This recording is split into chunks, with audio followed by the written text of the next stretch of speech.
இப்போ பட்டி வந்து நான் வந்து தைக்கும் போது தான் வெட்டுவேன். அதை உங்கள்கிட்ட ஸ்டிச் பண்ணும்போது எப்படி வெட்டணுங்கிறத சொல்கிறேன். இப்போதைக்கு அது தேவையானதை வெட்டி வச்சுக்குவோம்.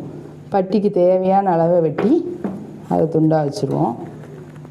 நான் அங்கங்கே துணியை வேஸ்ட் பண்ணாமல் அப்படியே அதுக்குன்னு ஒதுக்கி வெட்டிடுவேன். இப்போ இதை பட்டிக்குன்னு வெட்டிட்டோம். இந்த பீஸ் இருக்குல்ல, இது வந்து இந்த கொக்கி பீஸ் வி பீஸுக்கு தேவைப்படும்ல, அதுக்கு வந்து நம்ம இதை வச்சுருக்கோம். இதை வந்து நீங்கள் இப்படி கணக்கு பண்ணி கூட 1 இன்ச்சு கணக்கு வச்சு 1 இன்ச்சு 1.5 இன்ச்சு கணக்கு வச்சு வெட்டிடுங்க. அவ்வளோதான். ஃபஸ்ட் பார்ட்டில் நான் இந்த 3ஐயும் வெட்டி காட்டியிருக்கேன்.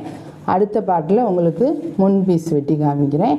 நீங்கள் வந்து பாருங்கள், வீடியோவை தொடர்ந்து பாருங்கள். சப்ஸ்கிரைப் பண்ணாதவங்க சப்ஸ்கிரைப் பண்ணுங்கள். அடுத்த வீடியோவில் நம்ம பார்ப்போம்.